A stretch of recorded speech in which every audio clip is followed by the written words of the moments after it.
وبلغ رسوله النبي الكريم. صدق ربنا ذو الجلال والإكرام. اللهم انفعنا بالقرآن وعمنا بالغفران واجمعنا على الإيمان ووفقنا للإحسان. اللهم اجعل القرآن ربيع قلوبنا وجلاء همومنا وغمومنا وكاشف كربنا وأحزاننا وكفارة لسيئاتنا، ونور اللهم به بصائرنا وأبصارنا.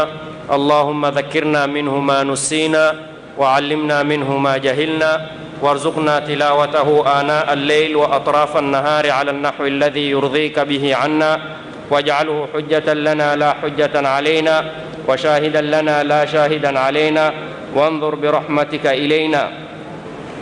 أما بعد، فإن أصدق الحديث كتاب الله، وخير الهدي هدي سيدنا محمد صلى الله عليه وآله وسلم، وشر الأمور محدثاتها، وكل محدثة بدعة، وكل بدعة ضلالة، وكل ضلالة في النار.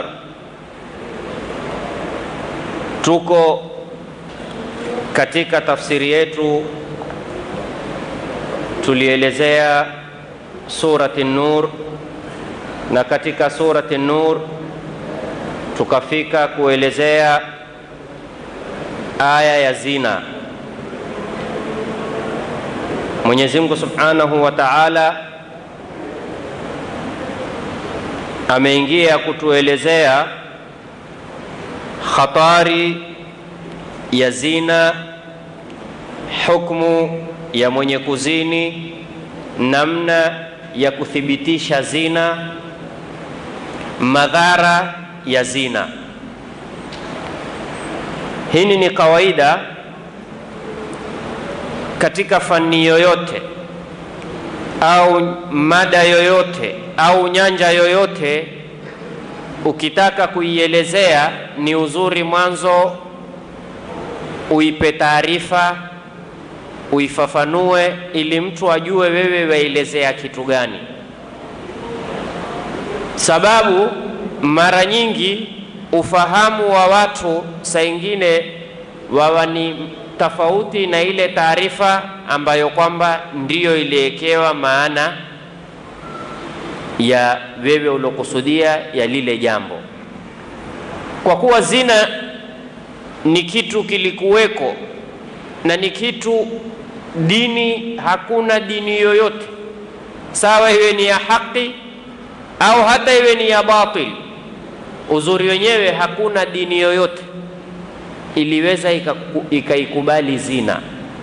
Na ndio kaona kwetu katika Uislamu kuna kitu chaitwa, yoyote mume na mke atakaye kusilimu hawaambiwi tena waozeshwe, kwa sharti moja tu, iwe watokapo walioana, wala huwaulizi mumeoana vipi. Hivyo basi siko kuoana. Muhimu kwao kwaitwa ni nini? Kuoana kwenye dini yao. Hata kwamba wende chini ya mti watufu, wende baharini wazame, wakiizuka wameshaoana. Muhimu dini yao yasema namna hiyo, hiyo ya katika Uislamu yakubalika, lakini lazima wawe wameoana. Kwa nini wakaeka lazima hiyo? Kwa sababu hakujapatikana kitu ambacho kwamba chaitwa dini chikaruhusu zina. Kwa hiyo zina dini zote zimekataza. Kwa sababu gani? Kwa nini? Haya yatakuja baada ya sisi kuwa tumeshaiarifisha ma huwa zina. Zina ni kitu gani? Sababu watu waitazama zina kwa mtazamo tofauti tofauti. Kuna mtu aona yeye zina mpaka kubebeshwa mimba ndio huwa amezini, lakini maadamu hatobeba mimba bado hajazini. Na ndio utaona lugha itumikao kwa wazazi wingi, siku hujaniletea mtoto wa haramu hapa, siku utakao kuja na mimba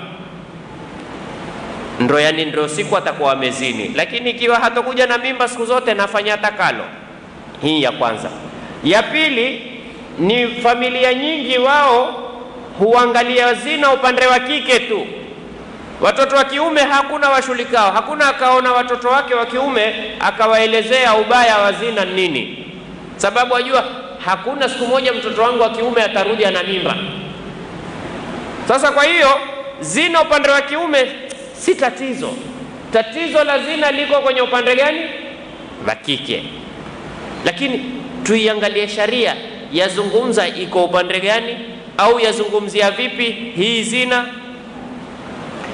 Azina ni kilma ambacho kwamba kimekusanyikana mkusanyiko wa ze na nuni na ye, na Waarabu watumia kwa lugha mbili, bilmaddi wal qasri, zina na zina, zote mbili.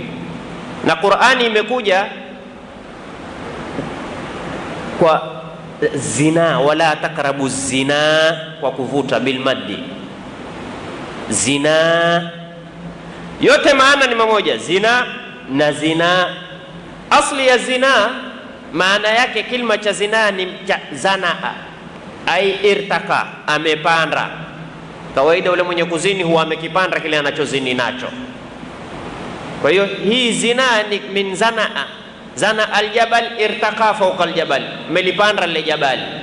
Kwa hiyo wakakitumia kilima hichi cha kupanda mpaka kwa ule afanya tendo la zina, akaambiwa naye fulani amepanda, yani amempanda fulani. Kwa hiyo hii kilugha asli yake zina ni kilima cha zanaa kwa maana ya irtaka. Na zina katika Qur'ani imekuya na katika hadithi pia imekuya. Mwenyezi Mungu Subhanahu wa Ta'ala katika Qur'ani alituambia wala taqrabu zina. Na ajabu ya kuwa jambo hili ni baya, Mwenyezi Mungu hakusema musizini. Tembo limeitwa ummul khabaith, mama wa machafu yote ni tembo, lakini aya haikutuambia musikurubie pombe, imetuambia tusinwe tu. Hatari ya pombe ni kulinwa haswa, kulikurubia hakukatazwa wewe. Lakini zina hukuambiwa usizini, umeambiwa usikurubie zina. Kwa nini? Sababu zishawishi za zina ni lazima zikupelekee uzini. Kwa hiyo Mwenyezi Mungu ndo hakusema wala taznu. Alipotolea hikaya kuelezea waja wema akanena wala yaznuna, hawazini. Lakini alipokataza hakusema musizini. Alipoeleza sifa za waja wema hakusema musizini, alieleza wala yaznun, sifa zao hawazini.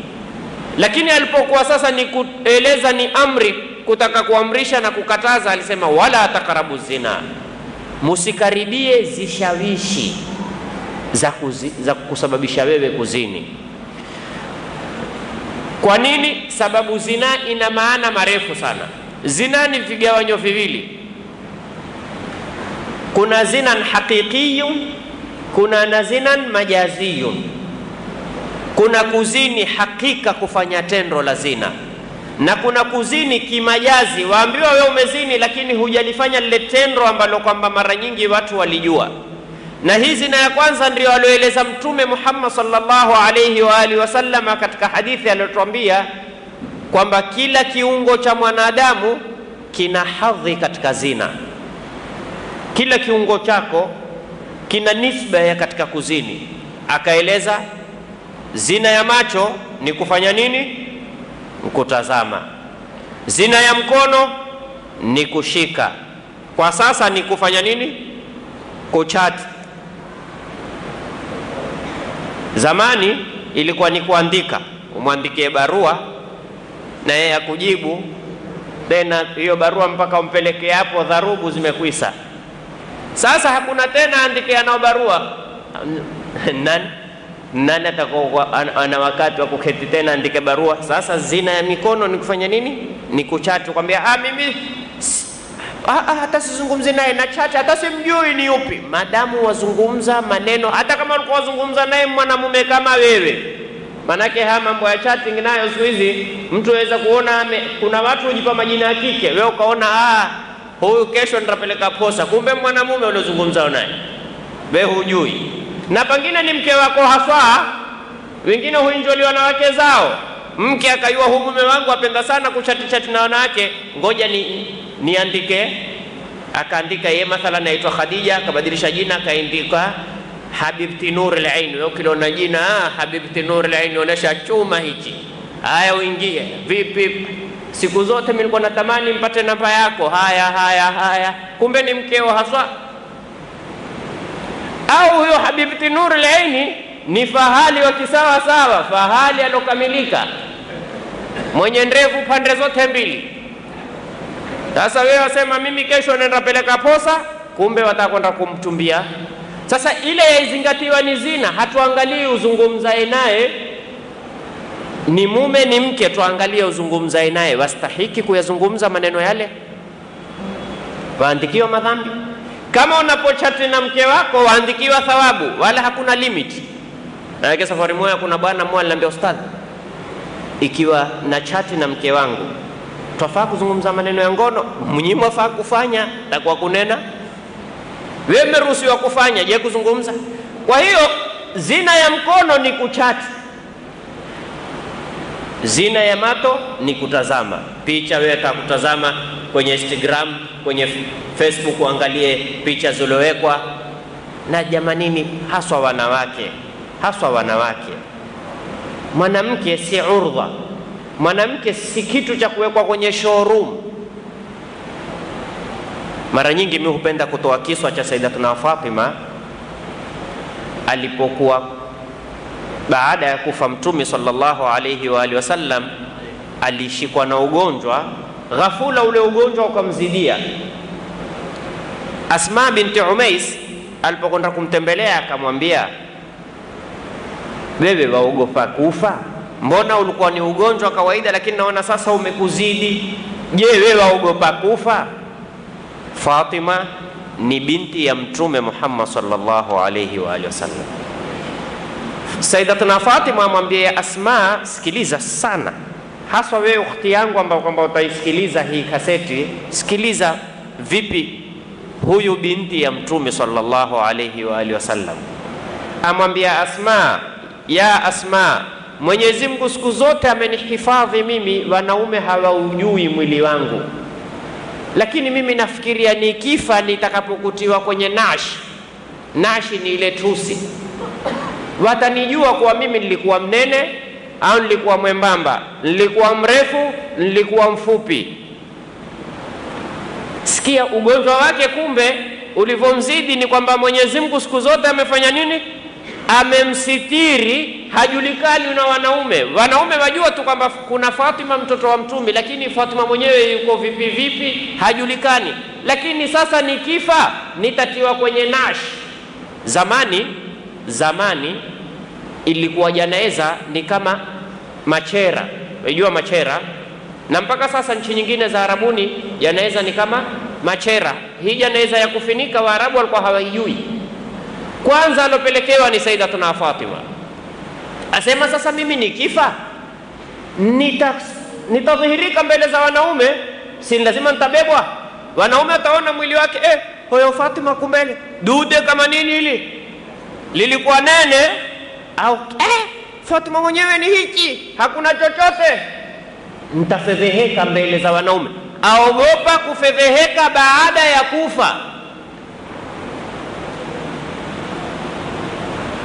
Jamanini, mtu yuwa mgonjwa kwamba leo wanaume watanifedhehi baada ya kuwa mimi nimekufa. Mwenyezi Mungu siku zote nimejitahidi mimi sijulikani, lakini sasa nimekufa.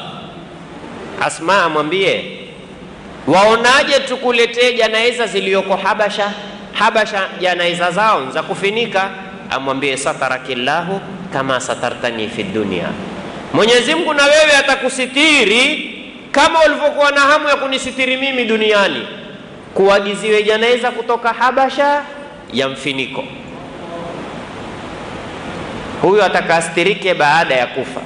Sasa wewe mfikirie mtu ambaye kwamba tayari yeye uko tayari asifedheheke baada ya kufa. Vipi wewe leo wajitangaza na wewe uko hai, tia mapicha yako sampuli, waona ni raha,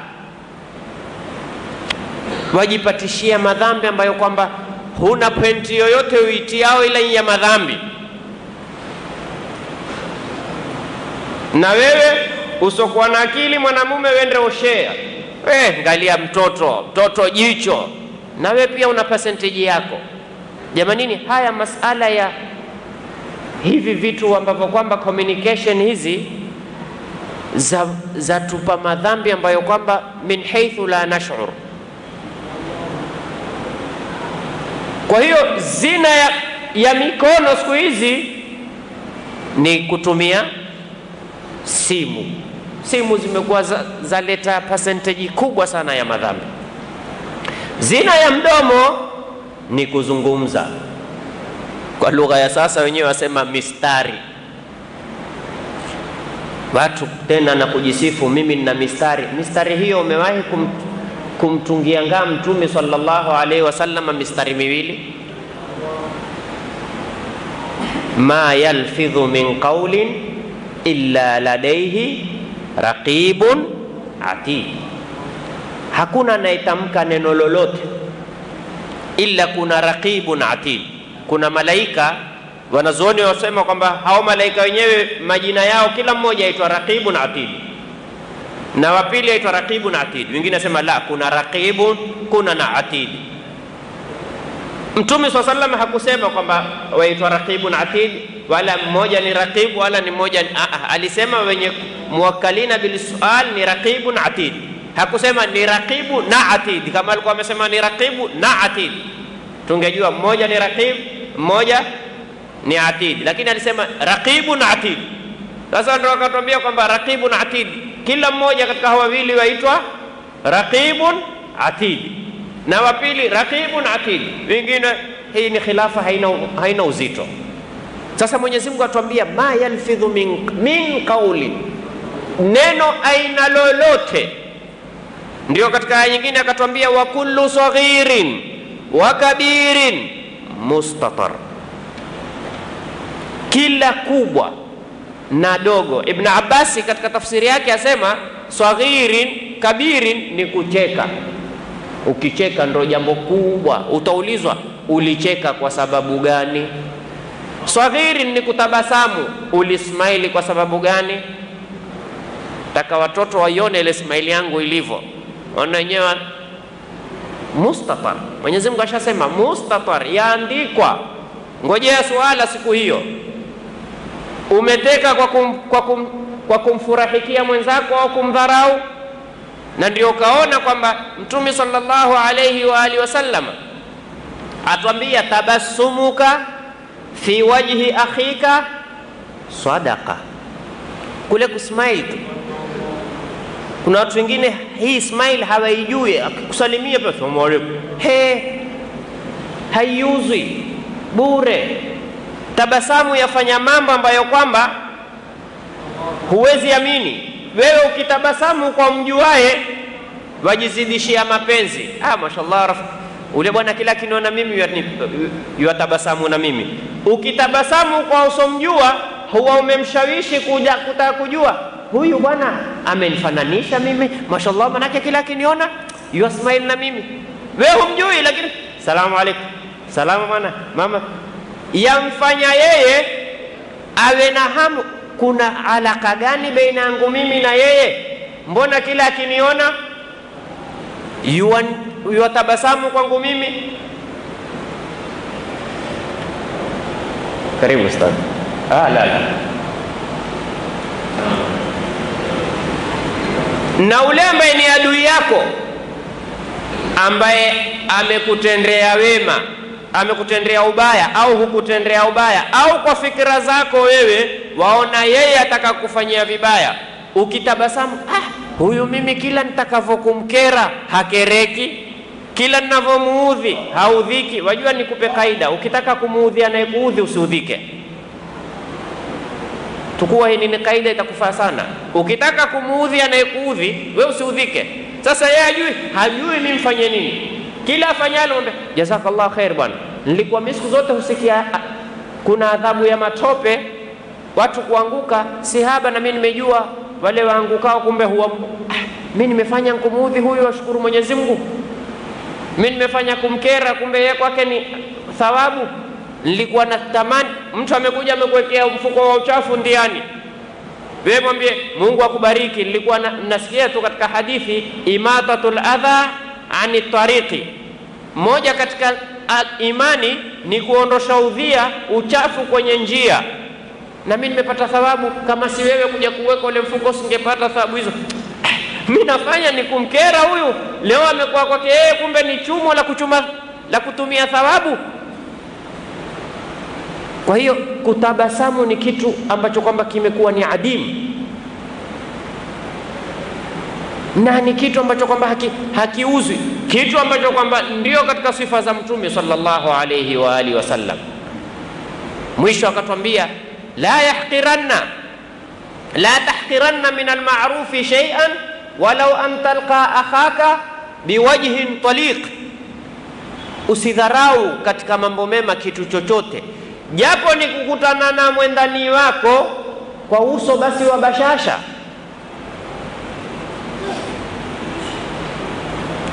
Kwa hiyo zina ya mdomo ni kuzungumza yasostahiki. Ukizungumza yasostahiki na ambaye bila shaka itakuwa ni mtu ambaye hastahiki, huambiwa ni zina. Umezini, mdomo wako umepata hadhi ya zina. Zina ya moyo ni kutamani.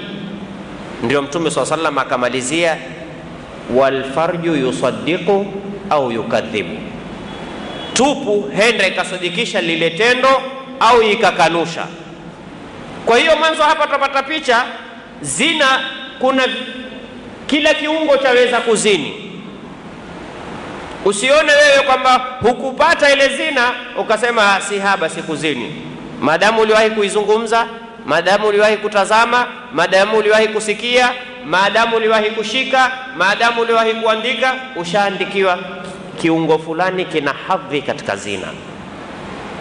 Sasa ni wewe umuombe Mwenyezi Mungu Subhanahu wa Ta'ala akufutie. Na hapa katika kutazama, sengine mtu kwambia lakini ustadh, tutaweza sasa Mombasa hii usitazame, kwa sababu Mwenyezi Mungu Subhanahu wa Ta'ala kabla hajatuambia tuhifadhi tupu zetu alituambia qul lilmu'minina yaghuddu min absarihim, kisha wayahfadhu furujahum, waambie waumini wafunge mato wasitazame. Kuna kutazama na kuona. Kiswahili kuna kutazama na kuona. Kuona si makosa, kutazama ni makosa. Nini tofauti? Kutazama ni kukusudia, na huku ndiko Mtume sallallahu alayhi wa alihi wasallama alipomwambia Saidina Ali akamshika kitwa. Mtume safari moja alikuwa amekaa na Saidina Ali uko mbele yake, kukaja mwanamke akakaa upande huu. Saidina Ali kawa ampiga chabo ule mwanamke. Mtume akamshika kitwa akamwambia, ya Ali, la tutbi'u nadharata nadhara, ukiona usitazame, sio uone. Ukiona funga mato. Fa inna laka alula wa alayka alukhra, lile la kwanza wasamehewa, la pili waandikiwa. Na ndio ukaona wakati Nabii Allah Musa alipokimbia kwenda Madian, akakaa sehemu hajui ende wapi. Walipokuja wale binti wawili wa Nabii Allah Shuaib, akawasaidia katika kuwanisha mbuzi. Kwa kiswa kirefu, lakini tupatakapo ni hapa. Waliporudi wale nyumbani, baba yao aliwauliza, kwa nini leo mmerudi mapema? Kawaida nyinyi huchelewa kuja, kwa sababu kama walivyomwambia Nabii Allah Musa, la nasqi hatta yasdira ar-ri'a, sisi hatuwezi kunisha mbuzi wetu mpaka waje wale wenye mbuzi, watu wenye mbuzi wateke maji wanushe wao, yale maji yatakao kubakia ndio tuweze kunusha mbuzi wetu. Sasa Nabii Allah Musa alipoona akawasaidia, wakanusha mapema, wakarudi nyumbani. Waliporudi nyumbani ikawa ni suala lile kwa baba yao, lipi lilowafanya nyinyi murudi mapema? Hapa tunaonyeshwa kwamba ni lazima wewe utanabahi na movement ya watoto wako, movement ya mke wako. Sio siku hiyo umerudi nyumbani mmemdirika mke wako sema surprise leo, kunani mke wangu leo mapema? Mimi najua kazini wewe warudi saa 10, leo adhuhuri uko kazini hapa. Kumetokea nini? Sasa Shuaibu alipowauliza wakamwambia tumemwona mja mwema amekaa, wakaelezea ile heshima yake. Nabii Allah Shuaibu akamwambia nendani mkamuite. Walipokuja kuitwa, Nabii Allah Musa alimwambia ule binti ya Shuaibu, niache mimi nikae mbele, wewe kaa nyuma. Sasa utakaaje nyuma wewe na wewe ndio unajua njia? Amwambia wewe niache mimi niweko mbele, wewe utanambia left right. Yani kama kuona left utanambia left, kama ni right, lakini wewe usikae mbele, sababu ukikaa mbele hakuna tena uaminifu. Huyu ni mtume nabii mursal min ulul azmi. Sijui wewe ile hakuna neno bwana, sina neno na yeye. Sijui wewe umefika kiasi gani mpaka ukampita Nabii Allah Musa. Nabii Allah Musa aliogopa kukaa nyuma ya mwanamke, na yeye ni mtumi mursal min ulul azmi, lakini akamwambia niache mimi nikae mbele, wewe kaa nyuma. Na ndio Luqman al-Hakim alimwambia mtoto wake maneno haya, ya bunayya imshi wara al-usud, imshi amama al-usud wala tamshi wara al-mar'a. Ni afadhali utembee mbele ya simba. Waweza kutembea simba kwa nyuma yako? Utatembeleka? Yani wewe utembee, wajua ndio simba amekufuata chini. Hakuna neno. Lakini amwambia afadhali utembee mbele ya simba, simba wewe nyuma yako, kuliko wewe utembee nyuma ya mwanamke, mwanamke wewe mbele yako. Hatari sana. Manake simba atakutoa uhai, lakini mwanamke atakutoa imani. Imani na uhai muhimu kitu gani? Lakini wewe una raha tena, wajifanya kwenda slowly wakupita, wanake kisha kupita ndo na wewe. Haya sasa. Unaona? Angalia hatari. Wewe ulikuwa unataka ukiona wanawake wako mbele yako harikisha uwapite. Lakini la, tena wewe waambia ladies first. Yani wanawake ndio mwanzo wataka wao waweko mbele. Hakuna katika sharia mwanamke kuwa mbele. Angalia wewe namna sharia ilivyokuwa ina hadhari ya kutizama wanawake. Hakuna kitu muhimu kama swala. Na katika swala Mtume sallallahu alayhi wa alihi wasallama ametuhimiza sana wanaume tuswali safu ya kwanza, na akakataa sana tusiwe wa mwisho katika safu. Pengine hujawahi kujiuliza kuna hikma gani? Akatwambia khairu sufufi rijali awwalu, safu bora ya wanaume ni ile ya kwanza na safu mbaya ni ile ya mwisho. Hujauliza kwa nini kwa mbaya ya mwisho? Sababu baada ya wanaume huwa nani? Wanawake. Na akatwambia safu mbaya ya wanawake ni ya kwanza, sababu wewe mbele yako utakuwa wanaume wakikuona wewe.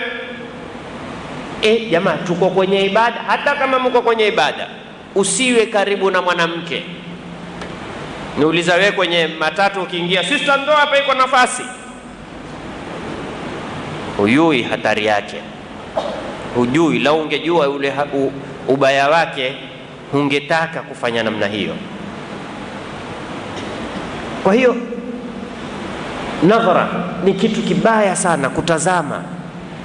Na Mtume Muhammad sallallahu alayhi wa alihi wasallam atuambia an-nadhara sahmun masmumun min sihami al-iblis al-marjum. Kutazama ni mwanahitaji chembe, siuita chembe kile ni chembe kimezotiwa sumu kitokamanao na Ibilisi alotolewa katika rehema ya Mwenyezi Mungu. Yaqulu Allahu tabaraka wa taala, Mwenyezi Mungu asema, man tarakaha min ajli, yoyote atakayekuacha kutazama mwanamke asofaa kwa ajili ya Mwenyezi Mungu, awadtuhu imanan yajidu halawatahu fi qalbihi, humbadilishia akapata imani yenyewe akaipata ladha yake ndani ya moyo. Imani ina ladha.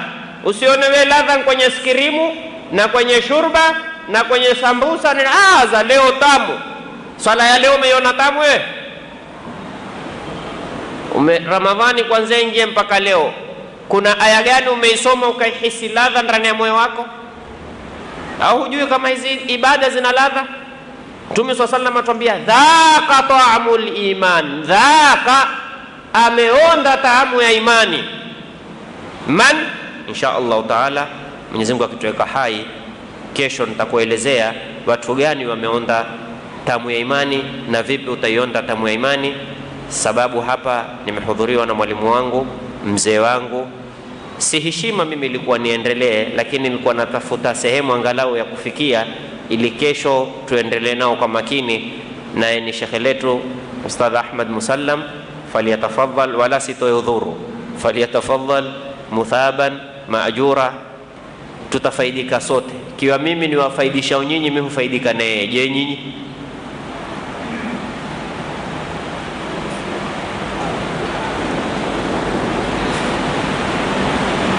Mna khiari hii kufanya kazi na hii kufanya kazi. Na mimi pia mtakusikiza. Kuna khiari zote kufanya kazi. Kaipo. Nataka hii. Ndio kupitia.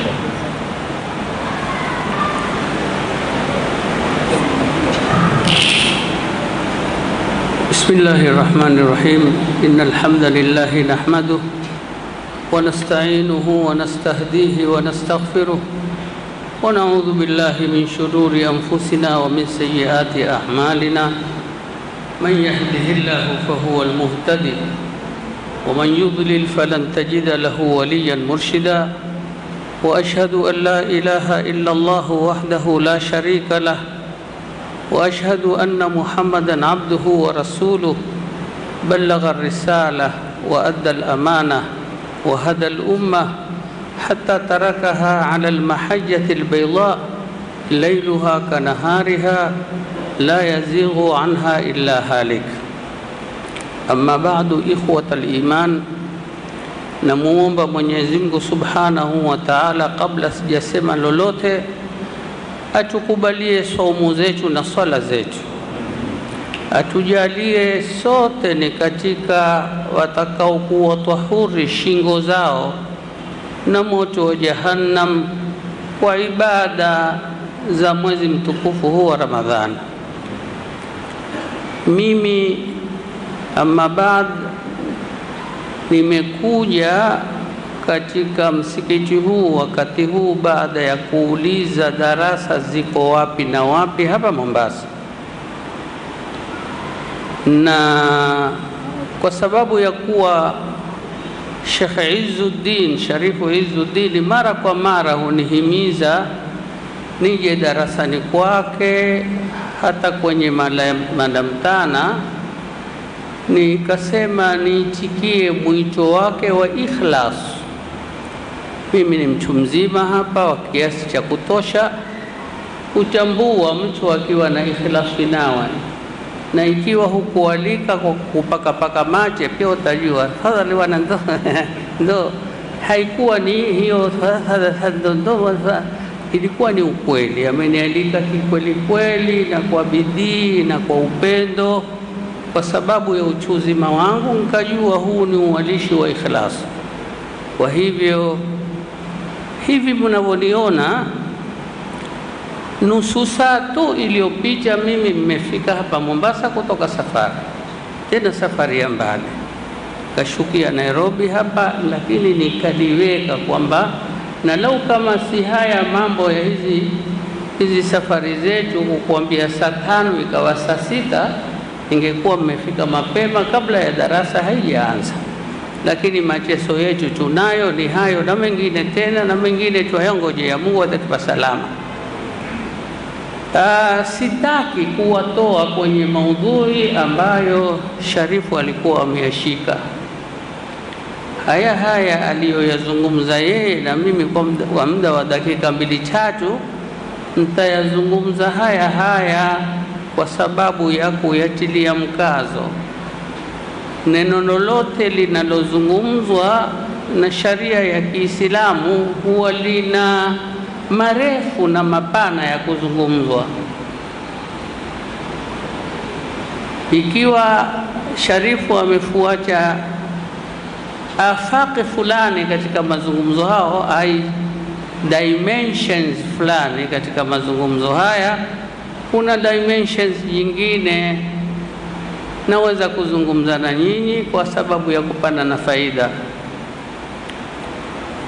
Amekuwa akizungumza kuhusu dharura ya sisi wanadamu kushikamana na tabia njema za kupamba wanadamu. Mwanadamu kama hilo jina lake, kubwa lake ni kule kuwa yeye mwanadamu, uko kwenye kwamba ana mifupa na nyama na ngozi na hiyo damu, na hizo zote alizonazo yeye, mpaka akaitwa mwanadamu. Damu hanayo yeye peke yake, mpaka kuku anayo damu.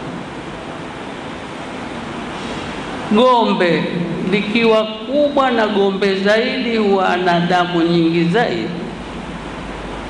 Chochote alichonacho mwanadamu sicho kinachomfanya yeye mwanadamu, mtoto wa Adamu. Akiwa hakupata ile sifa ya kuwa mwana wa mtume Adamu, basi huwa yeye uko pale pale kwenye kuwa ni hayawani. Akiwa hasidi atakuwa ni hayawani panya, akiwa na ghera za kumzidi atakuwa hayawani ngamia.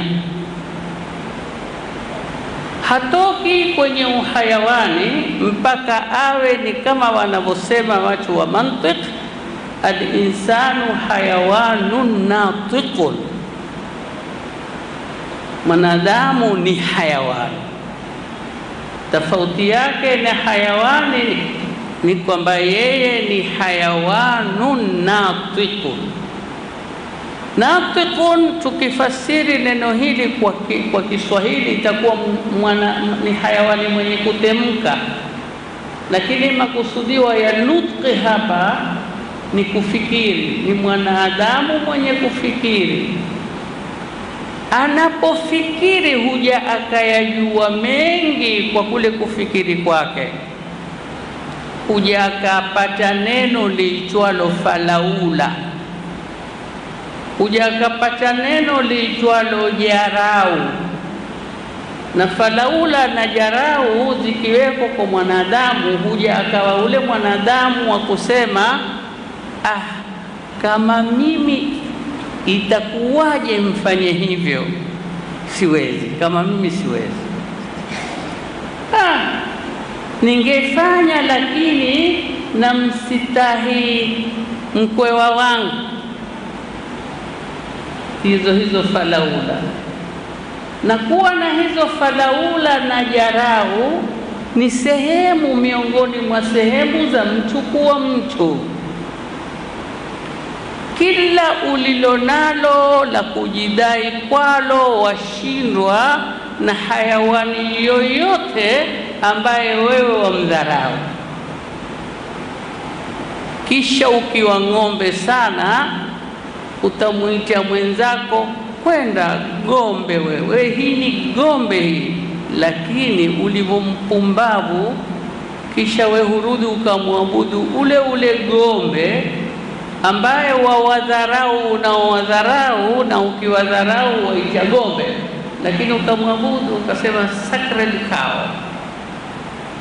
ng'ombe mwenye kuheshimiwa na kutukuzwa.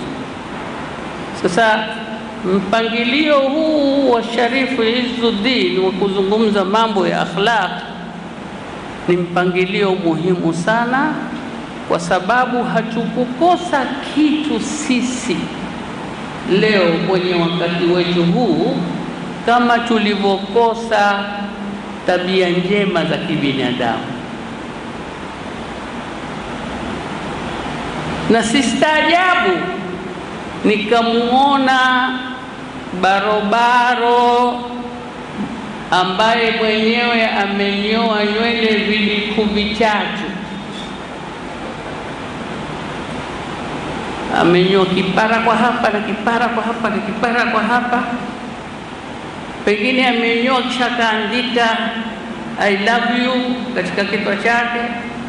Sistaajabu yule akanipicha kwa vishindo asinipigie salamu, na nikimpigia mimi asiniitikie. Sistaajabu, lakini ajabu yangu ni muone kijana wa Kiislamu mtu mzima, mimi kwenye umri wangu huu, amevaa kanzu yake, amevaa kanzu kitu navyoambiwa ni kisunna, na ni kisunna kweli. Ameikata ile kanzu karibu kufika kwenye maondo au magoti, asinipigie salamu, na madevu yangu yote ya nyeupe, na nijitole hapo mimi kwamba salamu alaykum, asiitikie kwa hisia za kwamba mimi siyafikiani naye kwenye fikra fulani. Si bure sharifu kuzungumza haya. Mtume amesema, innama bu'ithtu liutammima makarim al-akhlaq, hakika mimi nimetumwa na natamani nyuso hizi ambazo ni za Kiislamu wangekuwa lugha hii ya Kiarabu waijua vizuri, lakini hamuna bidii, nyote hamuna bidii ya kutaka kujua lugha ya Kiarabu. Bidii munao ya kutaka kujua Kiingereza, Kiitaliani. Utaambiwa mtoto wetu ajua Kitaliani, bwana asema Kitaliani asema Kitaliani, lakini hakuna akwambia mashallah ajua lugha ya Kiarabu. Sababu kuna maneno mengine huwa sisi waalimu tukikaa hapa tungawasomesha, tungawafundisha, tungawafahamisha, kuja tukasimamiwa na lugha ya Kiarabu kwamba natamani kama wangekuwa waijua hii lugha ya Kiarabu na hukumu zake, haya nitakayo kuwafahamisha ningewafahamisha vizuri zaidi. Mtume hapa asema, innama bu'ithtu liutammima makarim al-akhlaq. Inna katika lugha ya Kiarabu huitwa harfu taukidi, harfu ya kutilia mkazo neno. Ni hivi, na katika sharia za lugha ya Kiarabu hii inna ikiambatanishwa na ma ikawa sasa ni innama, huwa kukwambia ni hivi tu, hakuna mengine. Anaposema Mtume, innama bu'ithtu liutammima makarim al-akhlaq, ajua lugha ya Kiarabu huwa ameujua umuhimu wa hili alilolisema Mtume anaposema innama, hakika ni hivi tu, bu'ithtu, nimetumwa kwa hili tu, liutammima makarim al-akhlaq, ili mpate kutimiza matukufu ya tabia ya mwanadamu. Amekufundisha tabia njema, na contrast tuweza kuifahamu sisi wenyewe kwa hapa tu Mombasa na hapo Tanga. Tukiziweka Mombasa na Tanga kwenye maandamano ya mabarazani mwetu, kwenye maandamano sisi na watoto wetu, kwenye maandamano sisi na wake zetu, waweza kupata kwa habari tabia nzuri kweli.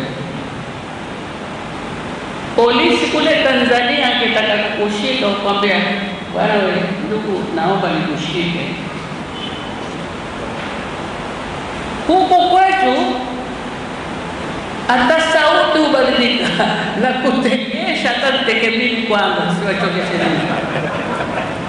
La kutekesha ni kwamba watoto wetu wa Kibayuni ama wa Kiswahili, akiandikwa kazi ya polisi, msahau Kibayuni, akasahau Kiamu, akasahau Kimambasa, akasema wewe pita pande hii, wewe pita pale. Aona hatofaa kuwa askari mpaka aharibu lugha ile ya binadamu, azungumze lugha ile ya kutupa mawe juu ya mabati. Hajakuwa askari ikiwa hasemi kikabirono. Namna tulivyo watu tulioanguka sana.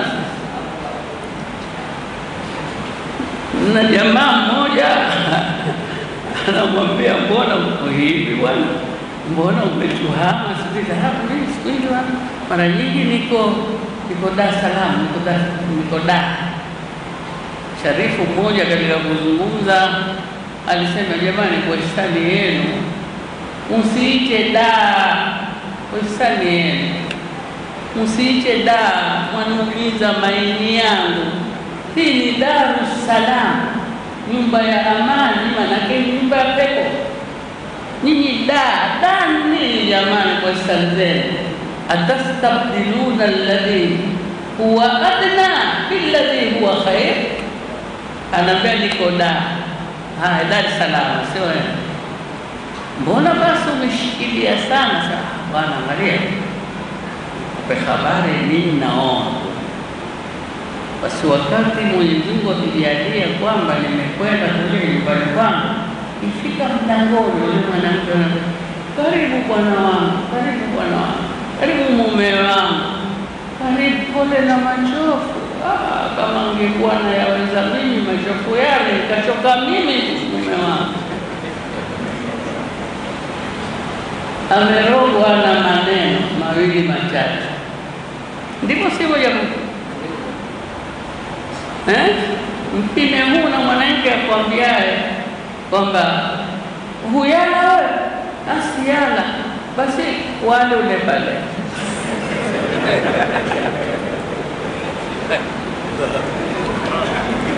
Na Mwenyezi Mungu ametuambia, waqulu linnasi husna, waambieni watu maneno mazuri. Mkisoma hizi aya kama alivyosema Sharifu Izzuddin, zitieni akilini na muzilambe mpaka muone tamu ya ile aya.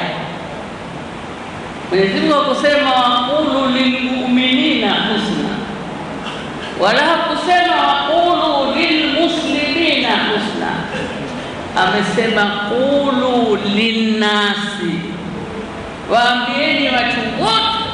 Tunatakiwa tuwe wazuri wa kuzungumza, wazuri wa kusikiliza, wazuri wa kueleza.